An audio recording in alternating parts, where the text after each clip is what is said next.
Hi, my name is Pastor Joe, and I am thrilled to be doing a collaboration with A.P from Amp for the Kingdom, where we talk about how to share your faith at work, Millennial Edition. A.P, what do you have for me? All right, great day, everybody. I hope everybody is doing wonderful. Huge thanks, Pastor Joe, for including me on this conversation about how to share the faith while at work, the Millennial Edition. Yeah, that's partly me, right? If you don't know, my name is AP. I am from the AMP channel, and I'm sure the description will have our link so you can check us out and what we're doing over there.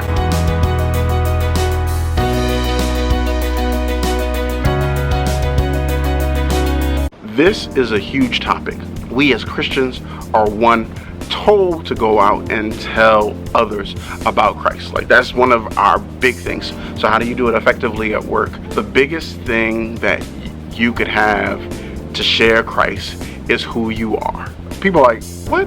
Why do I need to be? And here, understand this. Who you are at work, who you claim to be. If you say I'm a Christian, then the way you walk, the way you talk, the way you interact should show your Christian nature. We are to be like Christ. And so we're forgiving. We turn the other cheek when necessary. We call things out for what's wrong when it's wrong. And we do everything in love. If you're not sharing love with people, it really makes it hard for people to, trust you. Let's be completely honest. If people can't trust you, people can't build relationship with you, then you're probably not going to be able to reach them, or they'll hear you. The Bible tells us that a brother offended is harder to win than a fortified city. Think about it that way. Like, if at work you're doing everything in love, every conversation you're doing in love, every time you're with other people, it's in love, it will make the hugest difference, the hugest impact when it comes to, why isn't so-and-so frustrated about this? Why aren't so-and-so upset about this? Why isn't so-and-so like that? Because everything you do in love, and even in frustration, you can yet show love. It means the world of difference when it comes to affecting other people's lives. Another thing that might seem like a duh, but we have to point out is you have to do it. You have to share your faith at work. We're commanded to. This is our great commission, and we have to be respectful of our workplace's rules, and you gotta work within the guidelines given to you, but we should always be looking for creative and innovative ways to lovingly share Jesus at work. It's not something that can be outlawed or outgoverned. It's something we have a requirement to do, to tell people about Jesus and maybe save their soul from hell. It's worth researching the different ways we can find to share our faith. It's so great, the angels have a party when someone joins the faith.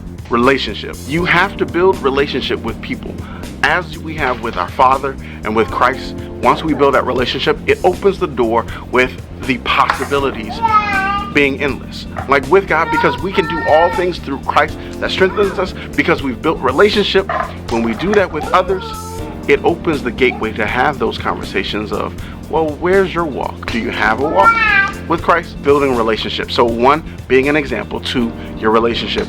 And then 3, when you've built that relationship, God will allow those opportunities for you to minister and talk to people.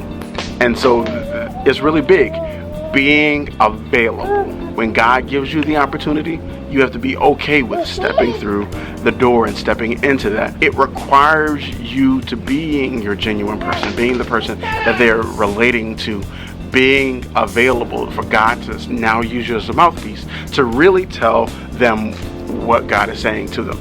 Don't you love his heart and passion for souls? I love it. I'm an evangelistic guy myself. I love to see people reach for Christ, and he's got some great points. I love how AP brings us back to that relationship with the people. One thing I'd like to add to AP's thoughts before we continue is that you need to respect a millennial's labels. I know a lot of folks don't respect other people's labels, but does this millennial call themselves a millennial? Maybe don't make jokes about millennials. Does this person call themselves a Gen Xer? Those are the ones the millennials make fun of. Maybe don't make fun of Gen Xers.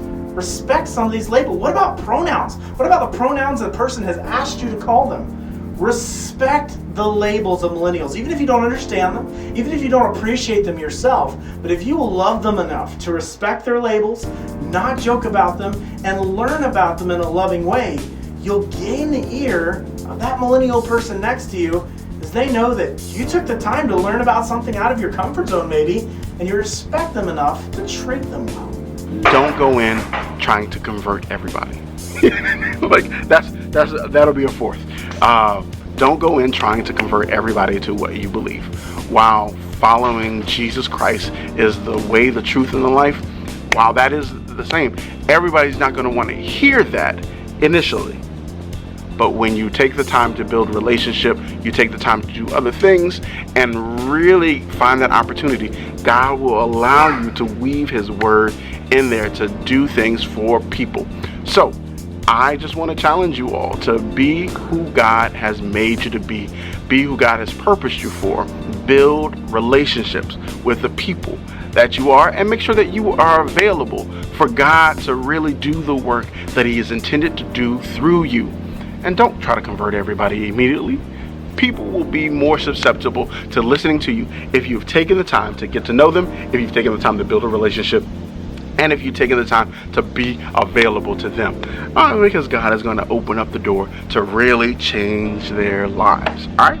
Thanks for joining AP and I today on How to Share Your Faith at Work, Millennial Edition. If you have a success story of how to share your faith at work, please put it in the comments. We would love to hear about how the gospel of Jesus is going out in workplaces all over and the different ways the Holy Spirit is leading us to do it.